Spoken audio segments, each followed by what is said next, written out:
de pena y temor. Tu bondad, Señor, es infinita. Tú me das aquello que es mejor.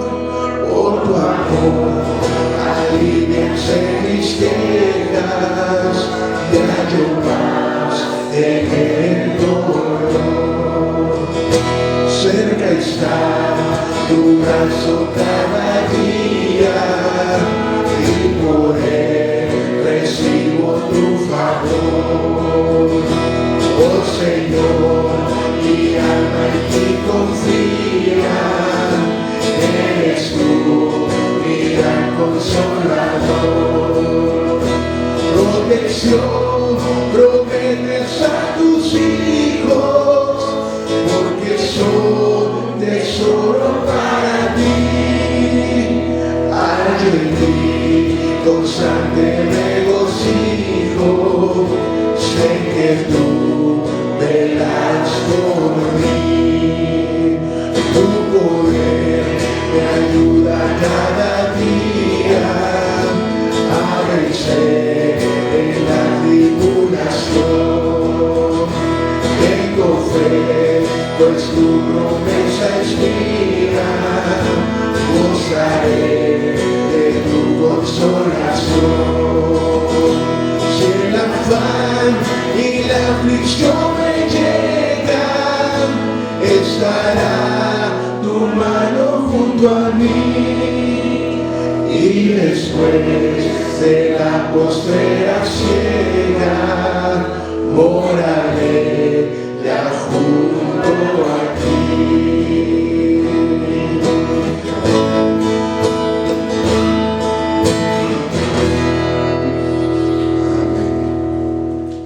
Así como están puestos de pie, voy a invitarles a que abran sus Biblias en el Salmo 90. Vamos a hacer esta lectura de forma alternada. Comienzo yo, después ustedes, y nos seguimos hasta el último versículo de este salmo. Amén. Dice la palabra de nuestro Señor: Señor, tú has sido nuestro refugio generación tras generación. Desde antes que nacieran los montes y sin cada día te levanto, desde los tiempos antiguos y hasta los tiempos postreros, tú eres Dios. Tú haces que los hombres vuelvan al polvo, cuando dices, vuélvanse al polvo mortales. Mis años para ti son como el día de ayer, que ya pasó, son como unas cuantas horas de la noche. Arrasas a los mortales, son como un sueño, nacen por la mañana como la hierba.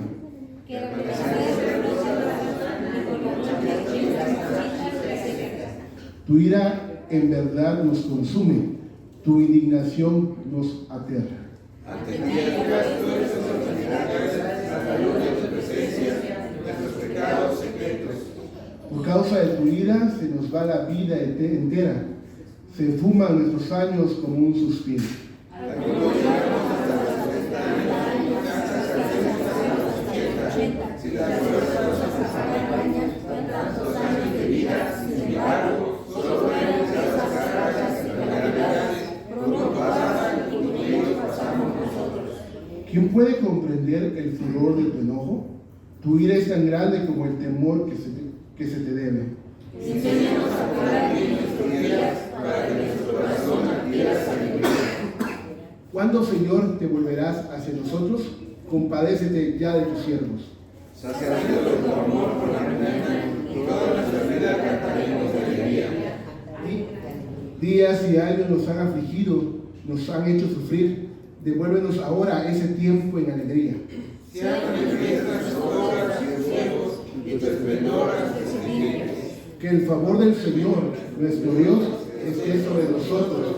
Confirma en nosotros la obra de nuestras manos. Sí, confirma la obra de nuestras manos. Ocupen sus lugares, hermanos, le damos el tiempo a los hermanos. Buenos días, vamos a orar, por favor, antes de iniciar. Inclinamos nuestro rostro y oramos. Padre Santo que estás en el cielo, te doy gracias por este tiempo, por esta oportunidad, gracias por tus hijos que están presentes, gracias porque los trajiste conmigo, los que están en algún otro lugar, Señor, también sirviéndote, bendíceles grandemente, también adorándote, bendíceles grandemente, Dios Santo. Ayúdanos a entender tu palabra, danos sabiduría, como dice este salmo, para que podamos saber cómo debemos vivir el tiempo que nos resta, Dios bendito. Te doy gracias por todo, en Cristo tu Hijo amado. Amén y amén, Señor.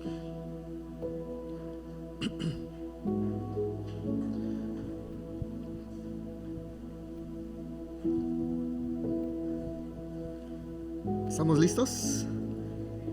Sí, capitán. Escuché eso, no sé dónde. Ok, este salmo, el Salmo 90, es interesante porque el pastor Raúl le puso título a esta predicación, y el título que le puso es Retos para este año nuevo, algo así por el estilo. Pero lo que me llamó más la atención de este salmo es que habla mucho, sobre todo 3 veces habla muy fuerte de la ira de Dios, del enojo de Dios. Entonces yo digo, ¿cómo reconciliar los retos de Año Nuevo con la ira de Dios? Que son 3 versículos que se mencionan muy claros aquí, y digo, pues sí, no, está un poco complicado, buenos retos para el Año Nuevo, pero acompañado de la ira de Dios, del enojo de Dios, del furor de Dios. Entonces vamos a ver cómo es de que sí, buenos retos, buenos deseos, pero con la ira de Dios presente en nuestras vidas, que está un poco complicado en el asunto. Pero antes de que hablemos también de ese salmo, quiero hacer una pregunta. Ya saben que pregunto, ya saben que no tienen que contestar de manera audible, pero tiene que ver con este salmo. Desde mi perspectiva son 2-3 preguntas. La primera pregunta sería: ¿qué es lo más grato que usted recuerda de sus papás? ¿Qué es lo que usted recuerda de sus papás y dice, wow, esto me llegó, esto me emocionó, esto me fascinó de mis padres? ¿Cuáles son los recuerdos más gratos que tiene? Y también cuál es el recuerdo más feo que tiene de sus padres. Algo que le haya causado dolor, tristeza, que lo haya dejado hasta deprimido, no sé, algo que tenga en su cabecita por ahí. Nada más déjenme checar la hora porque... Ok, la otra pregunta es, ya hablamos de sus papás, ¿cuál es el recuerdo más grato que tiene usted de sus abuelos?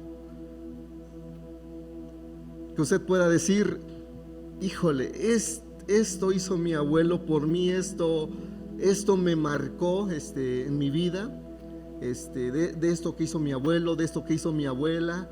No, es un recuerdo que voy a guardar para siempre en mi corazón. Yo los tengo, y yo los tengo porque yo viví con mis abuelos, no viví con mis papás. Entonces de mis papás no tengo recuerdos así, ni bonitos ni feos, pero de mis abuelos sí. ¿Ya pensó en cuál es el recuerdo más grato que tiene de sus abuelos? Ahora, ¿cuál sería el recuerdo más feo que tenga de sus abuelos? Y diga, híjole, me hicieron esto, no sé si ya los perdoné, creo que todavía no los perdono. Después de 20 años de cristiano sigo teniendo ese rencorcito en el corazón. Perdón, hablo como una política de... compartimos todo, ¿sí? El rencor en nuestro corazón. Ya, si ya, qué bueno, y si no, pues piénselo. La otra pregunta sería, ¿cuáles son los recuerdos más gratos que tenga bien presente en su vida de sus bisabuelos?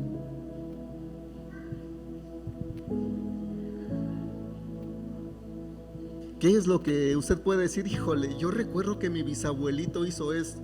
Yo recuerdo a mi bisabuela, que una vez mi abuelo era de los valientes del pueblo. Estaba ahí sonándose a mi abuela. No, de verdad, pero llega mi bisabuela, y eso lo recuerdo bien, con una vara. Y ya estaba grande mi bisabuela, a sus 90 y tantos tal vez. Y con la sola presencia de mi bisabuela, mi abuelo agacha la cabeza y mi bisabuela regañando a mi abuelo ahí por lo que estaba haciendo, y mi abuelo pues agachando la cabeza, se calma. Mi bisabuela pues ya grande va y como que le da sus baracitos a mi abuelo. Eso es de lo que yo recuerdo de mi bisabuela. Pero la otra pregunta sería, ¿qué es lo que usted recuerda? ¿Qué es antes de bisabuelo?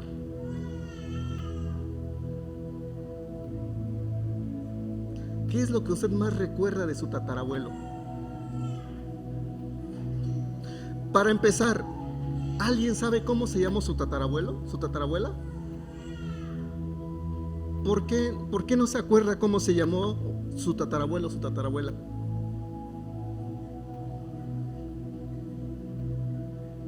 Una, porque no preguntamos. Mi bisabuelo se llamó Pedro, mi bisabuela se llamó Guadalupe.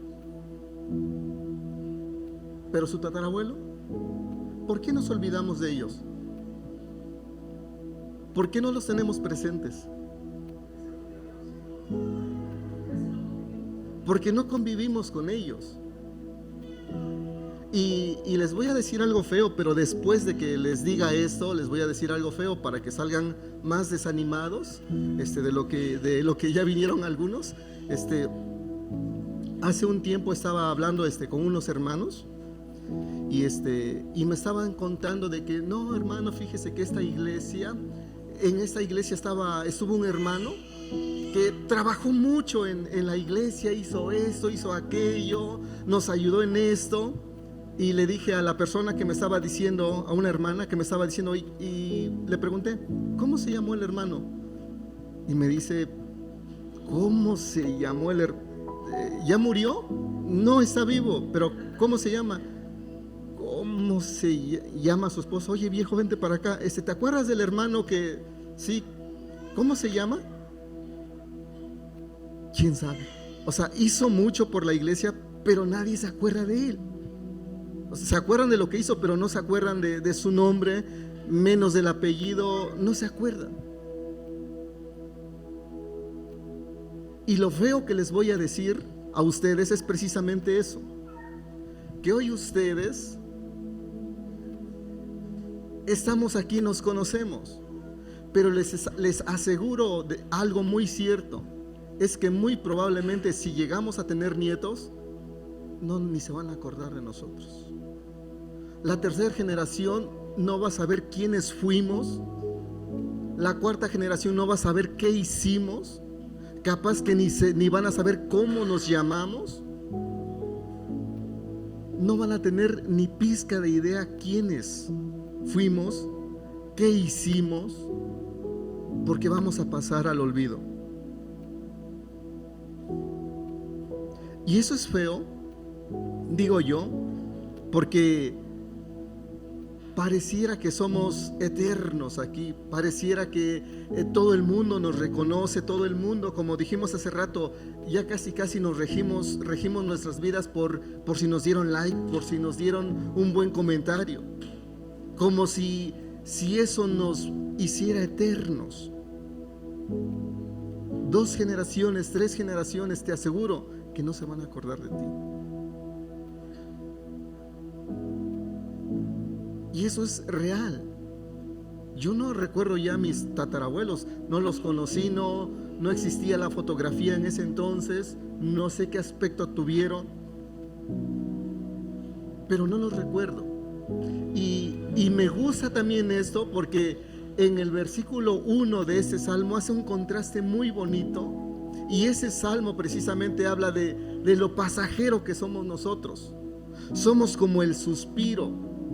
Somos como una hierba. En la mañana estamos fresquecitos y en la tarde ya estamos secos, ya estamos marchitos. La Biblia dice en Santiago que somos como la neblina que aparece en la mañana y al ratito ya desapareció. Pasamos al olvido. Los que vieron la película de Coco, habla de que la persona en realidad muere hasta que uno se olvida de ellos. pues entonces mis tatarabuelos ya murieron para siempre porque nadie se acuerda de ellos. Pero no, la gente nos va a olvidar, pero la Biblia dice que nosotros siempre estamos en la mente y en el corazón de Dios. En Isaías dice, porque esculpido te llevo en mis manos. Y en Isaías 55 también dice, si tu padre y tu madre se olvidaran de ti, yo jamás me olvidaré de ti. Jamás te voy a arrancar de mi memoria. Siempre estaremos en el corazón de Dios. Si el mundo nos olvida, no se preocupen, es normal que el mundo nos olvide, pero siempre, siempre estaremos en el corazón de Dios. Y eso es lo que tiene que alegrarnos. Y eso es lo que tiene que motivarnos, porque chequemos qué dice versículo 1 de ese Salmo 90. Dice, Dios nuestro, tú has sido, lo voy a leer en la traducción del lenguaje actual porque me gustó mucho cómo lo dice. Dios nuestro, tú siempre has sido nuestra casa. Me gusta el versículo 2, chequen, dice, desde siempre hasta siempre, antes de que crearas las montañas, la tierra y el mundo, tú has sido nuestro Dios. El único de quien nunca nadie se ha olvidado es de Dios. De Dios se hablan todas las generaciones, han hablado todas las generaciones. De Dios hablan los cristianos, de Dios hablan los teístas y de Dios hablan los ateos. De Dios nadie se olvida, siempre lo tienen en la mente, aunque sea para hablar mal de Él, pero siempre se menciona a Dios. Dios nunca va a pasar de moda. Ha sido desde antes que todo fuera creado, seguirá siendo después de que todo termine. Antes de que todo fuera creado, Dios era, Dios es y Dios seguirá siendo. Nosotros no. Nosotros vamos a pasar al olvido. Como les digo, de aquí a unas cuantas generaciones, ni quien se acuerde de nosotros. Pero cuando nosotros dejemos de existir, de Dios se seguirá hablando. A Dios se le seguirá adorando. Dios va a seguir en las generaciones futuras. Y tal vez, más presente que en esta generación. ¿Y por qué digo que tal vez más presente que en esta generación? Porque yo creo que en los últimos momentos de nuestra historia va a resurgir dos cosas de una manera extrema. Un ataque feroz contra la religión, pero unos cristianos más comprometidos con Dios. Tal vez más comprometidos de lo que hoy estamos nosotros. Pero de que Dios no pasa de moda, no va a pasar de moda. Desde antes de que todo fuera creado, Él ya era. Se hablaba de Él, se le adoraba a Él y seguirá por todas las generaciones. Así. Entonces, no se preocupe. Quizá algunos vinieron a esta iglesia, quizá algunos ya ni se acuerden de los que vinieron aquí. Quizá usted está haciendo memoria y digo, sí es cierto, no, yo me acuerdo que venía quién sabe quién. No pasa nada. Mientras siga teniendo a Dios en su corazón, mientras siga adorando a Dios. Entonces no se preocupe. Todos pasamos al olvido. Dice versículo 3, tú marcas el fin de nuestra existencia cuando nos ordenas volver al polvo. Hace unos días Gama, mi hijo, me decía, papá, ¿tú sabes que nosotros tenemos oro en nuestro cuerpo? Le digo, sí, sé que tenemos oro en nuestro cuerpo.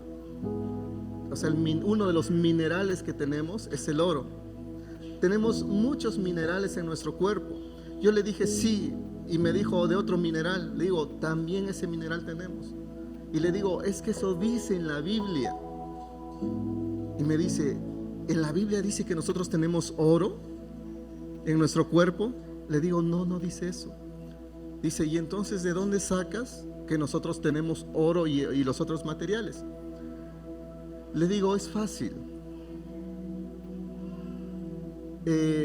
nosotros sabemos por los estudios que se han realizado en la Tierra, que la Tierra tiene muchos minerales, tiene oro, tiene cobre, tiene... ¿Qué más minerales tiene la Tierra? A ver, ayúdenme, ustedes que saben. Oro, cobre, zinc, Y sabes, le digo a Gama, ¿por qué nosotros tenemos todos esos minerales que se encuentran en la Tierra? Me dice, no. Le digo, porque la Biblia dice que Dios nos creó del polvo de la tierra. Y cuando nos creó del polvo de la tierra, pues venían todos esos minerales ahí. Por eso nosotros tenemos todos esos minerales, porque nos formó del polvo de la tierra. Entonces, todos los minerales que tú vas a encontrar en la tierra, todos esos minerales lo tenemos nosotros. Así que si lees más o checas algún otro documental, porque le gusta también esas cosas, digo, te vas a dar cuenta que hay muchos minerales que tenemos y que exactamente esos minerales están en la tierra. Por eso cuando la Biblia dice que vamos a volver al polvo, es exactamente, vamos a regresar al polvo, a la tierra.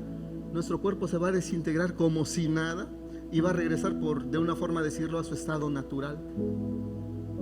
Se va a confundir nuevamente con el polvo, porque somos exactamente eso. Entonces, y es bien interesante eso, de que si Dios nos hizo del polvo de la tierra, tengamos los minerales que tiene la tierra. ¿Por qué? Porque somos polvo. Y como polvo, sinceramente, si lo tomamos desde esa perspectiva, no tenemos ningún valor como polvo. Pero como creación de Dios, tenemos un valor increíble. Tan increíble que hace casi 2000 años vino a dar su vida por nosotros, para rescatarnos, para salvarnos, para que algún día estemos con Él. Hay una frase, lo leí creo que en la portada de un Nuevo Testamento, que dice: Dios prefirió morir por ti que estar en el cielo sin ti. Tanto nos anhela Dios, tanto desea estar con nosotros, tan preciosos somos a los ojos de Dios, que hizo todo lo que tuvo que hacer para que nosotros algún día nos reunamos con Él. Entonces, somos del polvo de la tierra, tenemos los minerales que tiene la tierra. Por eso dice versículo 3, si Dios en este momento decide quitarnos la vida, en este preciso momento, ¿quién se lo va a impedir? Dios, dice el apóstol Pablo en Romanos, puede hacer con su creación lo que quiera. De la misma masa de barro, dice, puede hacer un vaso para uso honroso y otro para deshonroso, porque no puede la obra decirle al Creador: ¿por qué me hiciste así? Dice el apóstol Pablo, si quiere, lo aplaza otra vez y vuelve a hacer algo nuevo. ¿Quién le va a decir algo a Dios? ¿Quién le va a reclamar? Entonces, somos polvo. Dice versículo 4, para ti, antes de eso, ya que somos poquitos, ¿alguna pregunta? ¿Algún comentario?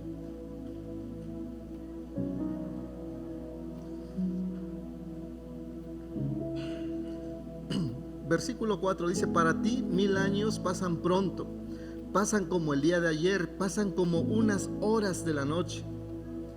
¿Por qué dice como unas horas de la noche? ¿Acaso las horas de la noche pasan más rápido que las horas del día? Duran lo mismo las horas del día y de la noche, ¿no? ¿Por qué dice que pasan como las horas de la noche? ¿Usted alguna vez se ha quedado dormido y de repente suena el despertador y dice, pero parece que me acabo de acostar? O sea, parece que me acosté y sonó el despertador. O sea, no pasan rápido. Uno, al estar en un estado de inconsciencia, piensa que pasa rápido. Fíjense que hace años, muchos años, yo trabajaba en una fábrica en las noches. Yo trabajaba de 7 de la noche a 5 de la mañana, todos los días.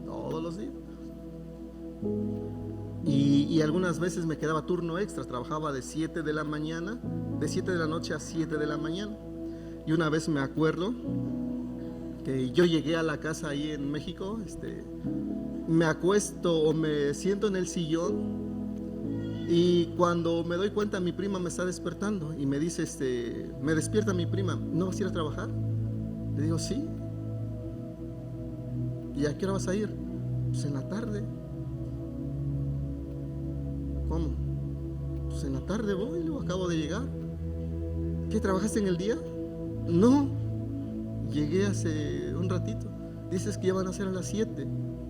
Digo, pero si yo salí a las 7 apenas. No, pero ya son a las 7 de la noche. ¿Cómo? Entonces llegué como a las 7:30 porque vivía cerca. Me acosté y me quedé dormido todo el bendito día. Y cuando yo me despertó mi prima, pensé que apenas había llegado a la casa y que apenas llevaba unos minutos dormido. El tiempo se me pasó así rápido, porque llevaba no sé cuántos meses trabajando todas las noches y casi no dormía. Entonces me dormí todo el bendito día y pensé que llevaba unos 5 minutos sentado ahí en el sillón. Entonces pareciera que el tiempo pasa rápido, pero no. Es nuestro estado mental que parece que el tiempo pasa rápido. Y lo que quiero dar a entender con esto es que Dios dice, así pasa tu vida. Pareciera que apenas te dormiste cuando ya te despertaste. Es tan rápida tu existencia, es tan efímera tu presencia aquí en esta tierra, que si no la aprovechas y si no sabes vivir con sabiduría, ¿sabes qué? Fracasaste. Necesitamos, dice, aquí abajo lo dice, necesitamos vivir con sabiduría. Vamos a continuar. Dice, miren, de una forma muy poética, versículo 5, nuestra vida es como un sueño del que nos despiertas al amanecer. Somos como la hierba, comienza el día y estamos muy frescos y radiantes, termina el día y estamos secos y marchitos. Pensamos que vivir bien tal vez es vivir 80, 90 años, pero a la luz de la eternidad, nuestro tiempo aquí es como ¿cuántos? ¿Una centésima de segundo? A la luz de la eternidad, nada. Y peleamos por todo, nos enojamos por todo, hacemos berrinche por todo y no vivimos con sabiduría, no vivimos con esa paz que Dios quisiera que tuviéramos nosotros, con esa alegría que Dios quisiera que viviéramos. Si nos diéramos cuenta de lo rápido que pasa nuestra vida, creo yo que buscaríamos una forma de ser más sabios para vivir. Pasarías más tiempo con la gente que amas, tal vez con tus papás, con tus hijos, porque todos lloramos cuando ya no están, pero no los aguantamos cuando los tenemos. De verdad, aprovechemos esos momentos con ellos, disfrutemos esos momentos. Llorar cuando ya se van, ¿para qué?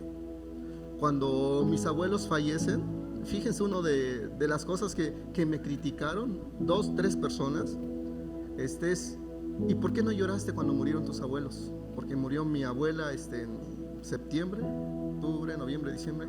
En octubre murió mi abuela, mi abuelo murió en enero, 3 meses después. Y me dicen, ¿por qué no lloraste? Ni cuando falleció tu abuela, ni cuando falleció tu abuelo. Les dije, porque yo conviví con ellos, porque pasé tiempo con ellos, porque estuve con ellos en los momentos más difíciles de su vida, de la vida de ellos, cuando ya no podían caminar, cuando ya no veían bien, cuando tenía que lavar las llagas, también yo estuve ahí con ellos. Yo estuve con ellos en esos momentos. Y porque estuve con ellos, ¿por qué voy a llorar? Disfruté estar con ellos. Llorar cuando ya no están, porque no los disfruté cuando estuvieron, no tiene chiste. Duele que se vayan, sí duele. pero pasa el tiempo con ellos. Porque al final de cuentas, siempre que un familiar muere, ¿qué le decimos? Te nos adelantaste. O ya ratito nos vamos a ver. ¿Cuál es el problema? Al rato nos vemos. O algunos decimos, pues espérame tantito, ya voy. Entonces, de verdad es tan rápida esta existencia. Dice, versículo 7, les digo, aquí habla de la ira de Dios, y creo que una de las cosas que más, yo creo que muchos no van a estar de acuerdo conmigo, aunque hay algunos autores que sí están de acuerdo conmigo, es de que creo que hemos enseñado mal de la ira de Dios, del enojo de Dios. Porque cuando hablamos de que debemos tenerle terror a Dios, ¿qué decimos? No habla de un terror de miedo, habla de un terror de reverencia. No, de verdad la Biblia dice que tú debes tenerle terror a Dios. Imagínense, no es de que yo le tenga un temor de reverencia. Yo a Dios lo reverencio, sí, lo adoro, sí, pero debo tenerle terror a Dios, debo tenerle miedo a Dios. Y miedo, de verdad, miedo no es de que, ¿por qué no tenerle miedo al Dios Todopoderoso? Al Dios que hizo lo que hizo con su simple palabra. Imagínense lo que no podría hacer conmigo. ¿Saben ustedes qué dice Mateo 10:28? Dice, no teman o no le tengan miedo a aquel que puede matar el cuerpo. Más bien yo les voy a decir a quién sí le deben tener miedo. A aquel que después de matar el cuerpo tiene el poder de arrojarlos al infierno. A ese deben temer. Y no habla de un temor de reverencia, habla de un temor de que de verdad debes tenerle miedo. Francisco Lacueva dice una frase que me interesa, que me gusta mucho. Dice, si nosotros tuviéramos más conciencia de la presencia de Dios en nuestras vidas, pecaríamos menos, porque tendríamos miedo de que Él esté caminando junto a nosotros. Cuando usted va caminando o cuando usted está en la iglesia, quiero que reflexionen esto de verdad. ¿Usted se cree que Dios está aquí? ¿De verdad cree que Dios está aquí? Lo dice porque nada más tiene que decirlo, porque si Dios está aquí, no estuviéramos con una actitud que muchas veces tenemos. Estar en la presencia de un rey, cualquier rey que sea esta, nos cuadramos, porque es el rey, porque es el presidente, y porque a veces ante la presencia del Dios Todopoderoso nos relajamos.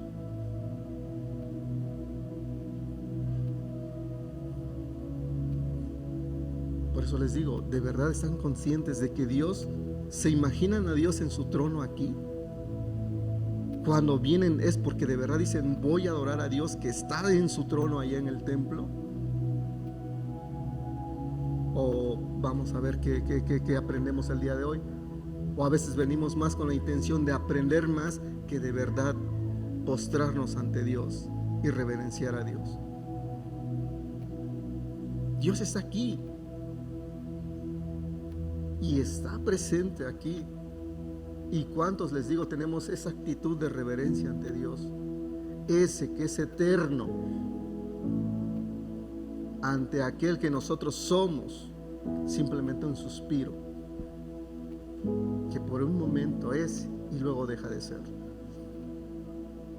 Esa es la actitud que debemos tener en cuenta que Dios está aquí, que yo cuando voy en la calle, si tuviera conciencia de que Dios está a mi lado, pecaría menos.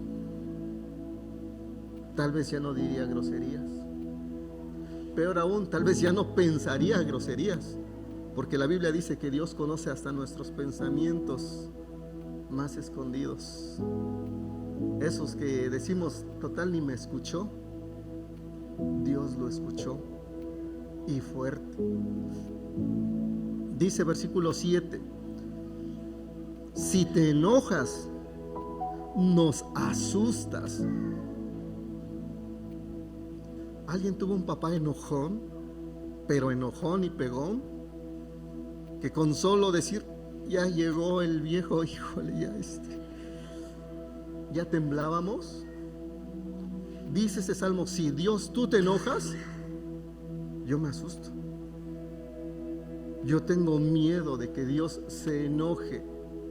Por eso Esdras, Nehemías dice, ¿cómo dice? A ver, acuérdense, el gozo de tu alegría es mi gozo, algo así. La alegría del Señor es mi fortaleza, ¿no? O sea, en la alegría de Dios yo me siento confiado. Cuando Dios está alegre yo me siento contento. Cuando Dios está alegre yo me siento protegido. Pero cuando Dios se enoja, aguas. No es enojón como tu papá, te lo aseguro. Es 1,000,000 de veces más enojón que tu papá.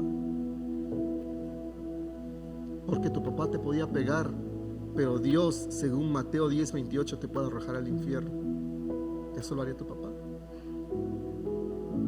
Así es Dios. Si te enojas, nos asustas. Si te enfureces, dice versículo 7, nos destruyes. ¿Y quién no va a tener miedo ante la presencia de un Dios enojado? Apocalipsis dice, en Apocalipsis 15:16, y la gente gritaba, a las montañas, caigan sobre nosotros. ¿Y qué más? Y escóndannos. ¿Se acuerdan? De la ira del Cordero. La gente diciendo, preferimos morir que ver a ese Dios enojado, que ver a ese Cordero enojado. A las montañas caigan sobre nosotros y escóndannos de la ira del Cordero, porque ese día ha llegado. Entonces, por eso les digo, tal vez algunos digan, no, nada más es un temor de reverencia. Para mí no. Tanto La Cueva, Francisco La Cueva, tanto Archibald Thomas Robertson, tanto William Barclay, dicen, de verdad, la Biblia habla de un temor a Dios, no de reverencia, sino de terror. Sí, yo sé que queremos escuchar de que Dios es amor, Dios es como dijera Max Lucado, como nuestro abuelito, ese ancianito que todo nos concede, que todo nos da, que todo nos perdona. Pero Dios no es nuestro abuelito, dice Max Lucado. Dios es el Dios del juicio y de la ira. No es nuestro abuelito ni es Santa Claus, es el Dios de la ira.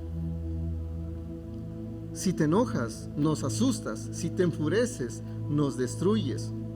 Versículo 8. Tú conoces nuestros pecados, aún los más secretos. ¿Tenemos pecados secretos? No, ¿verdad? Bueno, secretos para nosotros, pero para Dios, eso lo dice también Hebreos 4:12, ¿se acuerdan? Que aún la noche resplandece como día, tú conoces nuestros pensamientos.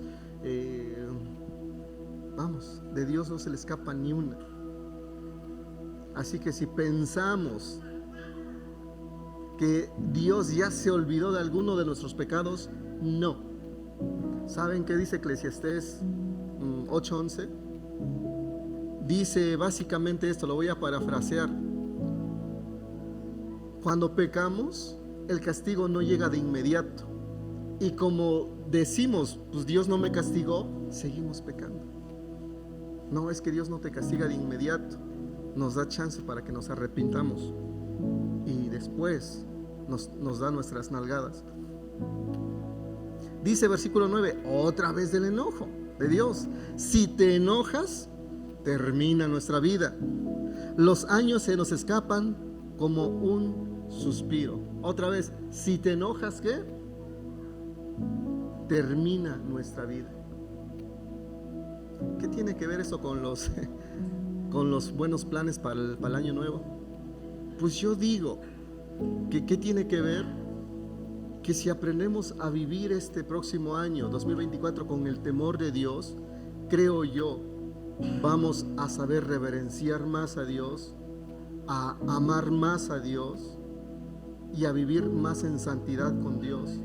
Eso lo dice el apóstol Pablo en Tesalonicenses, porque la voluntad de Dios es nuestra santificación. Esa es la voluntad de Dios. Y yo creo que cuando habla del temor de Dios, lo único que quiere Dios es que aprendamos a ser santos. Y eso lo dice también en Mateo 5:40. Sean santos, porque Dios, el Padre de ustedes, es santo. Ese es el propósito del enojo de Dios. No es que quiera destruirnos, es que nos está diciendo: mi enojo es terrible, quiero que vivas en santidad, quiero que vivas bien delante de mí. ¿Quieres que te vaya bien? Mira mi enojo, teme y pórtate bien. Porque en realidad eso es lo que hacían nuestros padres, ¿no? O nuestros abuelos en mi caso. Eran enojones, y ¿qué hacíamos? Obedecíamos. Hacíamos lo que se tenía que hacer. Y esa es la ira de Dios. No es que quiera destruir, quiere que aprendamos a vivir bien. Estos versículos son de los más conocidos tal vez. Si las fuerzas nos ayudan, podemos vivir 70 años. Si las fuerzas nos ayudan, podemos vivir 70 años. Yo sé que está mal lo que voy a decir, mi esposa me dice que está mal. Pero como no vino, yo le digo a mi esposa que yo no quiero llegar a viejito. Y le digo, y ella me dice: eso no depende de ti, eso depende de Dios. Digo, ya lo sé, ya lo sé, así como cuando Jacob estaba bendiciendo a los hijos de José. Ya lo sé, hijo mío, ya lo sé. Le digo, no es que yo me vaya a practicar la eutanasia o cosas así por el estilo, no. Pero yo desearía no llegar a tan viejito. Le digo porque la verdad yo lo viví con mis abuelos. Mi abuelo vivió, le faltaron 4 meses para su centenario, sus 100 años. Y él en realidad no cayó en cama hasta que mi abuela falleció 3 meses antes. Y mi abuelo a sus 90 años todavía andaba ahí, no echando novio, vaya, pero andaba ahí bien. A sus 90 y tantos años, 98 años, el doctor lo iba a checar y decía: este hombre tiene buenos pulmones, este hombre, su corazón está al 100, todo está al 100, el problema es su edad, pero todo le funciona bien. Fallece mi abuela en octubre, mi abuelo nos acompaña a sepultarla. Pasan 15 días, mi abuelo se deprime y cae postrado. Pero fueron 2 meses y cacho de lo que duró en Petate, en realidad en Petate, porque ahí no teníamos cama, en Petate. Pero uno ve como los abuelitos de más de 90 años sufren mucho. La vista, el oído, los dientes. ¿Han leído Eclesiastés 12 en la Nueva Traducción Viviente? Si no, léanlo en la Nueva Traducción Viviente. Es una chulada cómo lo traduce la Nueva Traducción Viviente, Eclesiastés 12. No, es una joya. Yo lo leo y dije, híjole, es una chulada. Entonces dice este versículo 10: si las fuerzas nos ayudan, podemos vivir 70 años y aún llegar a los 80, pero no tiene sentido. No tiene sentido que vivamos tanto tiempo. Esa vida de angustias y problemas pasa pronto, lo mismo que pasamos nosotros. Dice ese salmista: no tiene sentido. Y Eclesiastés 12 dice: cuando esos dientes que son como molinos ya no puedan moler, cuando estos ojos ya no puedan disfrutar, cuando mis oídos ya no puedan escuchar el cantar de las aves, ¿qué chiste tiene? Dice la Nueva Traducción Viviente: cuando yo ya tenga miedo de pisar abajo porque tenga miedo de caer, ya no es vida. Pero yo, como les dije hace un momento, si Dios dice que yo llegue a los 180 años, pues está bien, ¿no?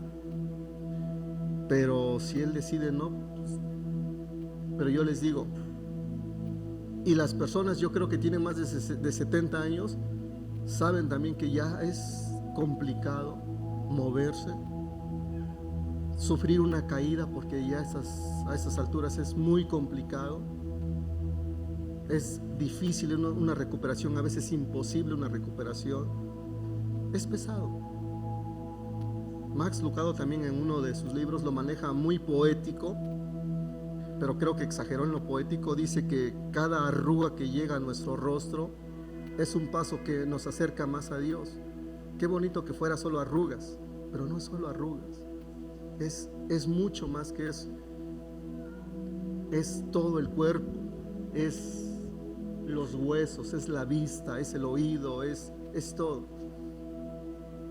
Y les digo, ese salmista dice, es difícil eso. Yo creo que el salmista lo vio con sus contemporáneos, ¿no? Y él vio lo difícil que era para los viejitos, para la gente adulta, llegar a esa situación. Por eso yo le digo a mi esposa, a mí no me gustaría, pero ella sí alcanza con el sartén, créanme que sí alcanza. Y me dicen, no es lo que tú quieras, es lo que Dios diga. Ya lo sé, simplemente estoy diciendo algo, ¿sale?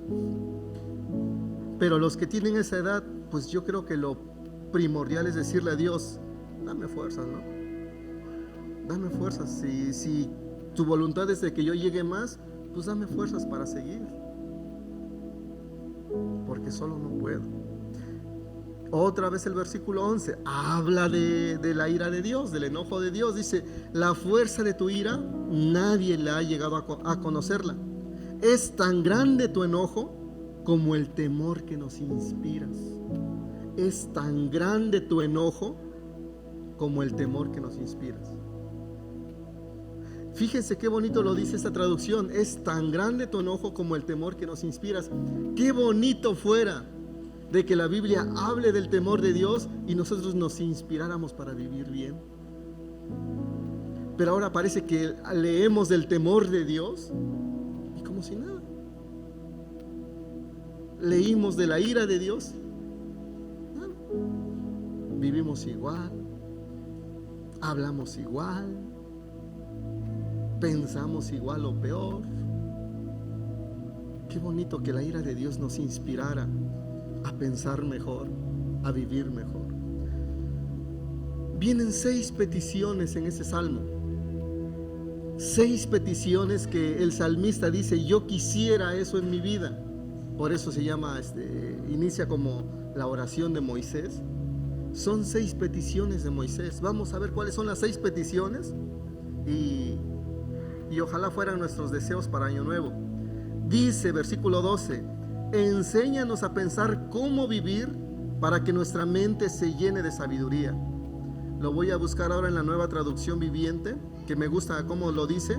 Dice, chequen esto, enséñanos a entender la brevedad de la vida para que crezcamos en sabiduría. Hemos escuchado muchas veces esa frase de cada día que pasa no es un día más, es un día menos.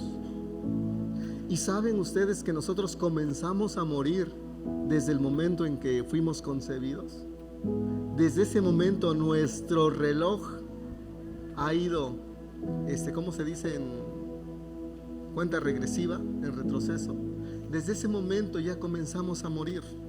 Desde que estuvimos en el vientre de nuestros padres, la muerte se va acercando. Y si ya tienes 12, 15 años, ya tienes 15 años menos. Danos sabiduría para entender la vida que tenemos, para saber cómo vivirla. Ya nos queda poquito tiempo, de verdad. Tal vez algunos, no estoy diciendo nada, pero nadie sabe. Tal vez algunos nos vayamos, me incluyo, principios de este año. Yo no lo sé, usted no lo sabe. porque no podemos esperar una enfermedad, porque no podemos esperar gran cosa.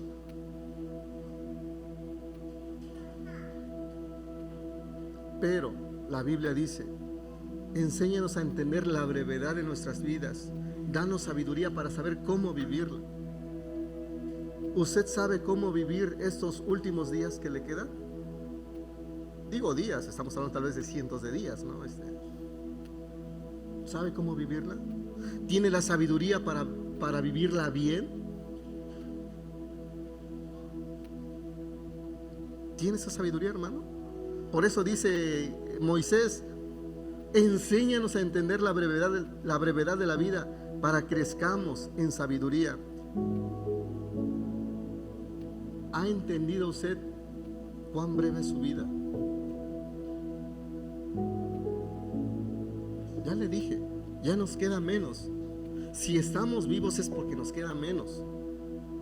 Eso es un hecho. Entonces pidámosle a Dios sabiduría para vivir sabiamente lo poco o lo mucho que nos queda, pero vivirla en el temor de Dios, en el amor de Dios. No sé cuánto nos queda, pero de que nos queda menos, eso es un hecho. Versículo 3 es otra petición. Dios, ¿hasta cuándo vas a abandonarnos? Vuelve a ser nuestro Dios. Compadécete de nosotros, pues somos tu pueblo. Compadécete de nosotros. Ten misericordia de nosotros.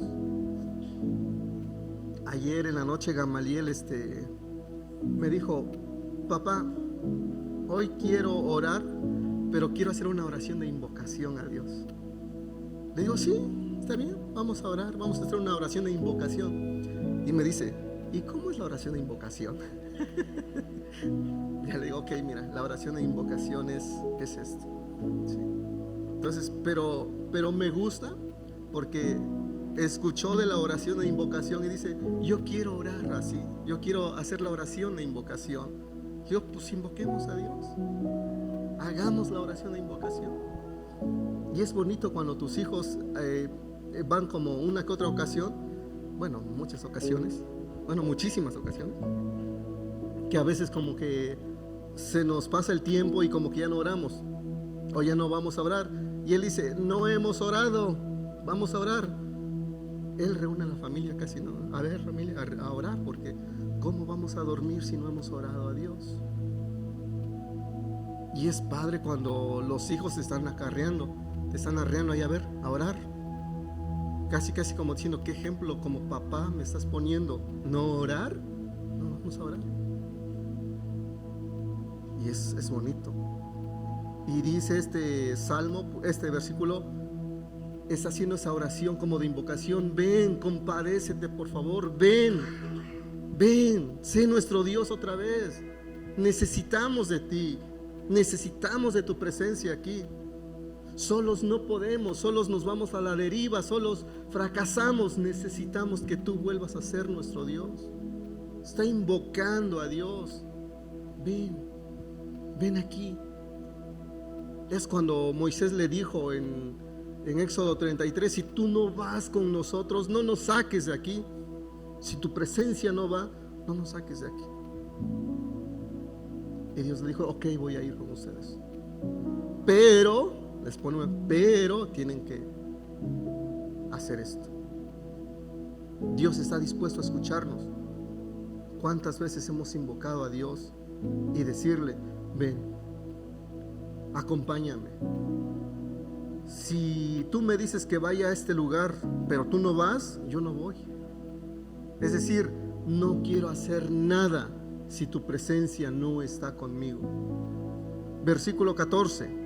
Otra petición, otra oración: permítenos comenzar el día llenos de tu amor, para que toda la vida cantemos llenos de alegría. Chequen, me gusta. Permítenos comenzar el día llenos de tu amor. Pregunta: ¿cómo comienzas el día? ¿Cómo comienzas tu día? Correteando a los hijos: y apúrate, se te va a hacer tarde, no vas a llegar desayuna que quién sabe qué. A la esposa, apúrate, tú siempre tarde, que no se te quita esa costumbre. ¿Desde cuándo te digo que te... Es que es amor de pareja.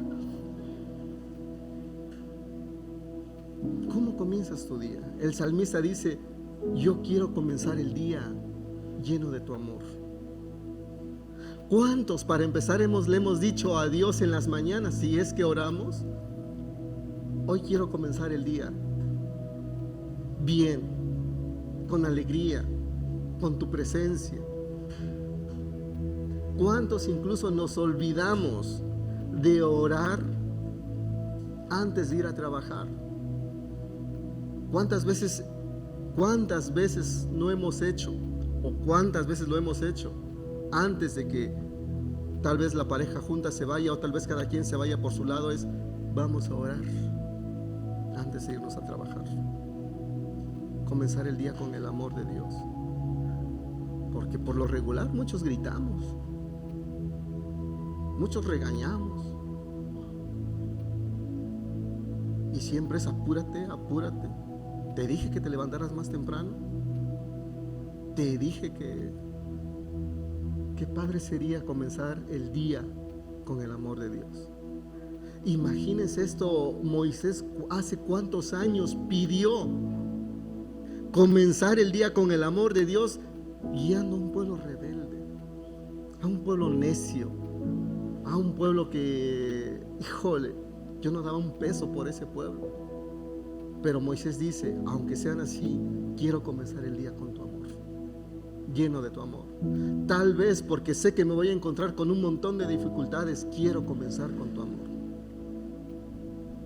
No nos olvidemos de pedirle a Dios que comencemos el día con su amor. ¿Cuál es la razón? Dice versículo 14: permítenos comenzar el día llenos de tu amor, para que toda la vida cantemos llenos de alegría. ¿Estamos? Hace rato me topé a una hermanita ahí, donde estaba esperando el carro, y me dice: ¿vas a ir a la iglesia? Digo: sí. Y me dijo: ¿vas de visita o no? Le digo: ahorita el pastor está de vacaciones, y me invitaron a dormir a los hermanos. ¿Cómo que a dormir a los hermanos? Dice: tú debes ir con enjundia ahí con... No, le digo: es que quiero que se duerman bien, para que en la noche estén bien despiertos ahí recibiendo el año. Le digo: pues quiero contribuir un poco a que estén bien los hermanos. Entonces, para que cantemos bien. Ok, versículo 15 dice: ya hemos tenido días de tristeza y muchos años de aflicción.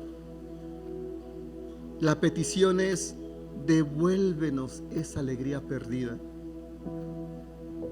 Fíjense qué terrible es este versículo. Ya hemos tenido días de tristeza y muchos años de aflicción. Devuélvenos esa alegría perdida. ¿Cuántos de ustedes? No lo sé. ¿Cuántos de ustedes este año de verdad tuvieron cosas o pasaron por situaciones terribles? Situaciones que los hicieron llorar, que les causaron tristeza. Qué padre sería que pudieran decir este versículo como oración: este año fue de tristeza, este año fue de dolor. Dios, devuélveme esa alegría perdida, devuélveme el gozo de tu salvación. Ya sufrí, ya lloré, ahora quiero reír, quiero disfrutar, quiero iniciar el año bien, quiero iniciar el año con esa sonrisa, con esa alegría tuya. Ya que este año ahí queden esas tristezas, que ahí quede ese dolor. Devuélveme esa alegría perdida. Si usted ha pasado por esos momentos, les digo: qué padre fuera que hoy hicieran esta oración de Moisés: restaura mi alegría, sana mi corazón, dame esa alegría perdida. Como que ya es justo, ya mucho dolor, mucha tristeza, mucha aflicción.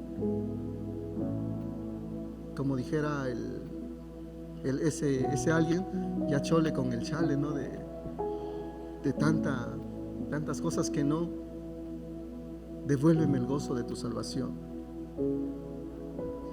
Otra petición, la quinta petición, versículo 16. Permite que nosotros y nuestros hijos podamos ver tu grandeza y tu poder. Permite que nosotros y nuestros hijos podamos ver la grandeza de tu poder. Fíjense, ¿por quién está orando Moisés? Por mí y por nuestros hijos. Y la pregunta sería, ¿usted ora diario por sus hijos? Bueno, ya sé que no tiene. Pero los que tenemos, diario estamos orando por nuestros hijos. Diario estamos pidiéndole a Dios que mis hijos puedan ver lo grande, lo poderoso que tú eres. No solamente él, sino también yo. Porque a veces tal vez yo puedo perder de vista la grandeza de Dios. Porque tal vez con tantas ocupaciones, con tantas preocupaciones, yo pueda perder de vista el amor de Dios, la grandeza de Dios. Y Moisés dice, ok, yo quiero ver tu grandeza, yo quiero ver tu poder, pero que mis hijos también puedan verlo. Que mis hijos también puedan sentir ese poder tuyo, ese amor tuyo. No se olvide, de verdad les digo, no se olvide de orar por sus hijos. Nunca, nunca lo haga. Todos los días, ore por sus hijos. Pida a Dios por sus hijos. Y si no los tiene y algún día quiere tenerlos, pida también por sus hijos. De verdad. Por ejemplo, mi esposa me decía, antes de que nos conociéramos, ella decía, yo le decía a mi papá, yo me quiero casar, quiero tener hijos. Y mi papá me decía, pues pídeselo a Dios. O sea, ¿por qué me lo pides a mí? O sea, pídele a Dios un esposo y pide ahora, desde ahora, por tus hijos. ¿Por qué? ¿Por qué me lo vienes a pedir a mí? Por eso le digo, si tiene hijos, ore por ellos. Si aún no los tiene y quiere tenerlos algún día, pida de una vez por ellos. Ore por ellos. Tal vez usted no sabe ni cómo van a ser sus hijos, pero lo que sí sé es que Dios sí sabe. Y agradezca de una vez por ellos. Permítenos que nosotros y nuestros hijos podamos ver tu grandeza y tu poder. Terminamos con este versículo 17, la última petición de Moisés. Dios nuestro, muéstranos tu bondad y bendice nuestro trabajo. Sí, bendice nuestro trabajo. Prácticamente dos peticiones en una, que es, muéstranos tu bondad, bendice nuestro trabajo. Y la pregunta sería, ¿cuántos le han pedido a Dios o han orado a Dios por su trabajo?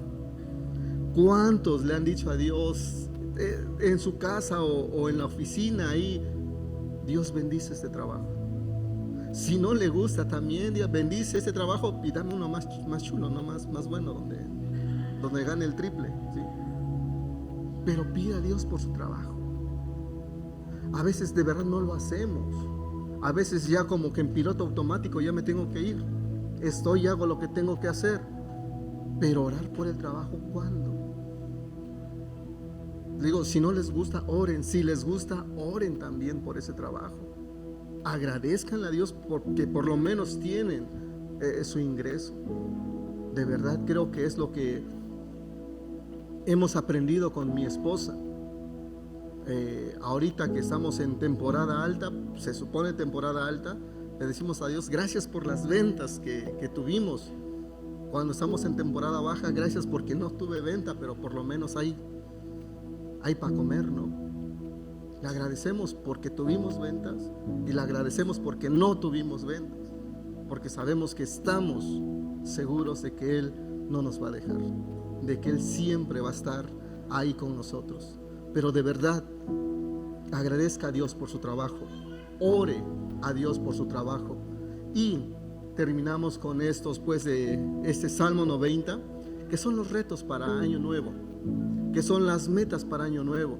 esas 6 peticiones hagan las suyas. Esas 6 peticiones que están en los últimos versículos, usted debe orar esos versículos y decirle a Dios lo de esos versículos. Pídale a Dios, de verdad. Hay una frase de un sacerdote católico que se llama Maximiliano, no me acuerdo el apellido, no es Maximiliano Kolbis, es otro, pero él dice una frase que me gusta mucho: a Dios le gusta que hables de Él, pero lo que en realidad le encanta es que hables con Él. Sí, Dios quiere que hables de Él, pero disfruta que hables con Él. Y usted puede tomar estos 6 versículos de esas peticiones, sí hablar de Dios, pero hable con Dios. Y créame que Dios va a estar contento y usted estará más feliz. Vamos a orar para finalizar. Padre Santo, te damos gracias porque nos permites pues llegar a este momento y también a este fin de año. Si hemos pasado por situaciones difíciles, Señor, en el área que sea, te pido, Señor, que restaures nuestra felicidad, que nos devuelvas esa felicidad perdida, Señor. Ayúdanos a vivir de una manera sabia, ayúdanos a vivir de una manera inteligente, ayúdanos a ser agradecidos con el trabajo, ayúdanos a ser un ejemplo para nuestros hijos, para que tanto ellos como nosotros podamos ver tu grandeza todos los días, Dios bendito, todos los días. Ayúdanos a ser esos hijos tuyos que de verdad te tienen temor, Señor, para poder vivir en santidad. Ayúdanos a ser más santos en este 2024 y lo que resta de nuestras vidas, ser agradecidos contigo, Dios bendito. Dejo a esta iglesia en tus benditas manos, dejo a cada uno de ellos. Tú sabes sus penas, sus tristezas, sus alegrías, las angustias que pudieran tener, Señor. A cada uno de ellos los dejo en tus benditas manos y te pido, por favor, que les devuelvas el gozo de tu salvación, el gozo de tu alegría, Señor, el gozo de que tú estés con ellos, de que podamos entender de que tú no nos vas a dejar, Dios bendito. Bendice a los que no pudieron venir, donde quiera que estén, Señor, también en sus hogares, que puedan ser luz en medio de la oscuridad. A tus hijos, Raúl y su esposa y familia, también bendíceles donde quiera que estén, Señor. Ayúdanos a ser sabios, Señor, con lo que nos resta de este tiempo, de esta vida que nos prestas. Y pues, ¿qué puedo decir, Señor? Te agradezco por todo, te agradezco por tu paciencia, porque tu palabra dice que en tu misericordia aún no he sido consumido, Señor, porque tus misericordias son nuevas cada mañana, todos los días. Gracias por ello, Señor. Gracias por amarme tanto. Gracias por tu paciencia y tu misericordia. Te doy gracias por todo, en el nombre maravilloso de tu Hijo amado Jesucristo. Amén y amén. Que Dios les bendiga, hermanos.